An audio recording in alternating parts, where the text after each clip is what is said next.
Welcome to business smoker. मेरा नाम अभिषेक है और आज की बिजनेस न्यूज में हम बात करेंगे कि आखिर जेप्टो अपने एम्प्लॉइज को किस तरीके से हैरेस करता है, उन्हें मेंटली टॉर्चर कैसे करता है और उनके साथ स्कैम किस तरह से गलती से या फिर जानबूझ के हो जाता है। और ये जब मैं न्यूज कवर कर रहा था तो मैं थोड़ा इमोशनल हो गया और मुझे सुन करके ये कहानी पढ़ करके भी बहुत ही बुरी लग गई और मैं थोड़ी देर के लिए उदास हो गया। तो प्लीज इस न्यूज को सपोर्ट जरूर करना और जेप्टो को हम टैग करेंगे एक साथ। और ये एक बिजनेस न्यूज नहीं है, ये जेप्टो द्वारा किया हुआ स्कैम है और मैं ये बहुत जिम्मेदारी के साथ कह रहा हूँ ये स्कैम है, क्योंकि जब मैं इसके बारे में बताऊंगा तो आप पूरी तरीके से समझ जाओगे। अब ये केस क्या है पूरा मैं आपको वो बताता हूँ और मैं ट्राई करूंगा वर्ड बाय वर्ड आपको हिंदी में एक्सप्लेन करने के लिए। और मैं ये रेडिट पोस्ट पढ़ रहा हूँ क्योंकि जब ये रेडिट पोस्ट वायरल हुआ लोगों ने इसका स्क्रीनशॉट लेके ट्वीट किया, फिर फाइनेंशियल एक्सप्रेस और कई सारे न्यूज वालों ने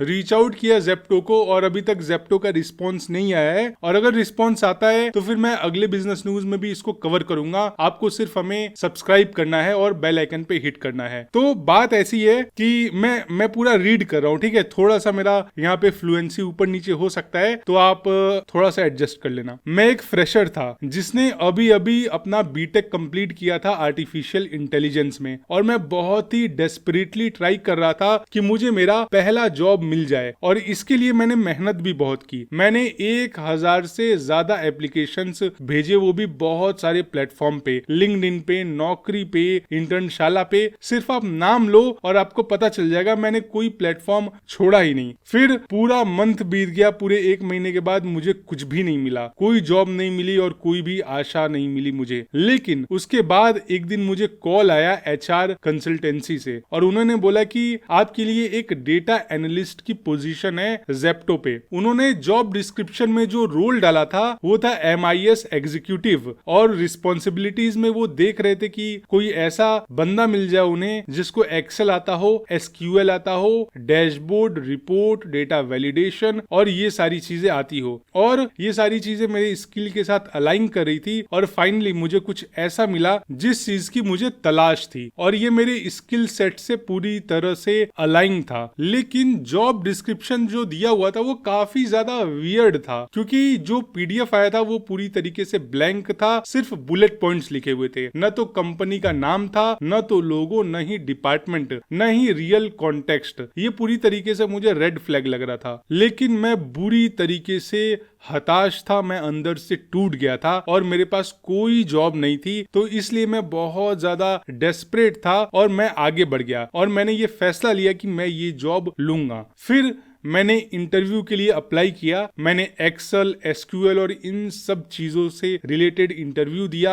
और मुझे ऑफर लेटर भी मिल गया। लेकिन यहीं से रियल स्कैम की शुरुआत होती है। क्यों? क्योंकि ये जो जॉब था वो कॉन्ट्रेक्चुअल रोल था और उन्होंने सामने से ये चीज शुरू में ही मेंशन नहीं की थी, क्योंकि अगर मेंशन की होती तो फिर बहुत सारे ऐसे लोग थे जो शायद जॉब पे अप्लाई नहीं करते। न तो कोई क्लैरिटी था, न तो ड्यूरेशन था, न तो ये मेंशन किया हुआ था कि वर्किंग आवर्स क्या थे और ना ही कोई प्रॉपर रिपोर्टिंग मैनेजर था। उन्होंने बेसिकली ये कह दिया वी ओन यू। फिर काम के लिए आपको हफ्ते के 6 दिन थे, लेकिन कभी कभी मुझे 9 बजे से लेकर के रात को 8 बजे तक भी काम करना पड़ता था और इसके बीच मुझे कोई भी लंच ब्रेक नहीं मिलता था कई बार। और साथ ही न तो इसमें कोई हॉलीडेज थे, न तो कोई स्ट्रक्चर था प्रॉपर कि आप इतने दिन काम करोगे तो फिर आपको इतने दिन का हॉलीडे मिलेगा। और मुझे तो कई बार कॉल भी आता था सीनियर से और वो मुझसे पूछते थे कि मैं कमिटेड क्यों नहीं हूँ। और instead of doing anything remotely मुझे कोई भी डेटा एनालिसिस की चीजें दी ही नहीं की करने के लिए। मुझे डंप कर दिया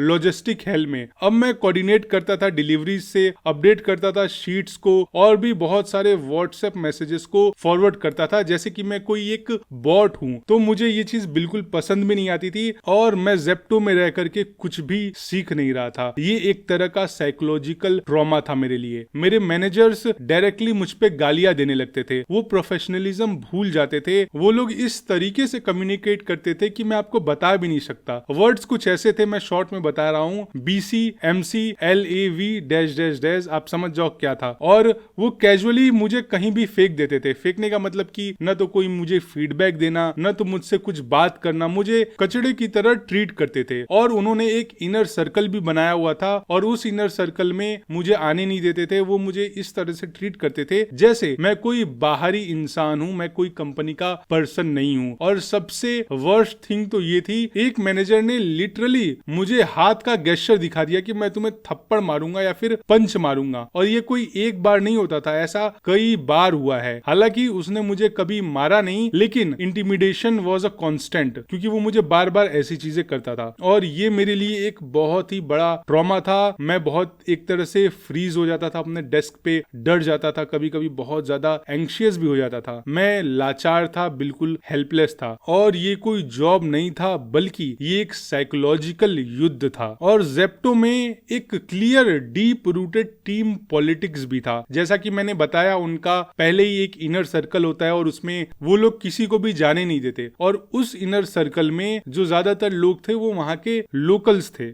और न तो कोई एचआर का सपोर्ट था, न तो किसी भी तरह की हमदर्दी थी। क्योंकि जब मेरा आखिरी दिन था और उस दिन मैं बहुत ज्यादा बीमार था, मुझे बहुत ज्यादा फीवर था, उस दिन भी एचआर ने मुझसे बहुत ही रूडली बात की। एचआर ने मुझे बुलाया और उसने मुझसे डिमांड की कि वो कंपनी का लैपटॉप 1 घंटे के अंदर वापस कर दे। और जो ट्रेवल टाइम था मेरे घर से मेरे ऑफिस का, वो 2 घंटे का था। और उस दिन बहुत ही ज्यादा बारिश भी हो रही थी और उसके बावजूद मेरा जो फीवर था वो 100 फ़ारेनहाइट तक पहुंच गया था। उसके बावजूद मुझे एचआर के द्वारा कोई भी एम्पैथी नहीं दिखाई गई। मैंने बताया कि मुझे फीवर है, तो एचआर ने बोला, I don't care about your health, our company data is with you and you are no longer an employ because you have absconded, return the laptop now. और इवेंचुअली मैं पूरी तरीके से टूट गया। मैंने अपने घर वालों से झूठ बोलना शुरू कर दिया कि मैं गेट का प्रिपेयर कर रहा था ताकि मैं इस चीज को कवर अप कर सकूं, क्योंकि मैं मेंटली बहुत ज्यादा डिस्टर्ब हो गया था। मुझे वहां पे मेंटली टॉर्चर किया जा रहा था। मैंने अपना कॉन्फिडेंस खो दिया, मैंने अपनी आइडेंटिटी, सेल्फ वर्थ, ये सारी चीजें खो दी। और अब मैं कोई एक फ्रेशर भी नहीं रह गया था। मैं ऐसा लग रहा था कि मैं लाइफ में फेल हो चुका हूं, आई एम अ फेलियर। और फिर समय के साथ मैं धीरे धीरे इससे बाहर निकलने की कोशिश भी कर रहा था। और अब मैं यहाँ पे हूँ जहाँ मेरी जिंदगी खाली है, न तो मेरे पास कोई डायरेक्शन है, और I am just trying to pick my self backup. तो फ्रेंड्स, ये कहानी थी जेप्टो के एक्स एम्प्लॉय की। और जब मैं ये कहानी पढ़ रहा था, ये रियलिटी पढ़ रहा था, तो मैं बहुत ही भावुक भी हो गया था। और अगर आपको भी पूरी स्टोरी पढ़नी है तो फिर आप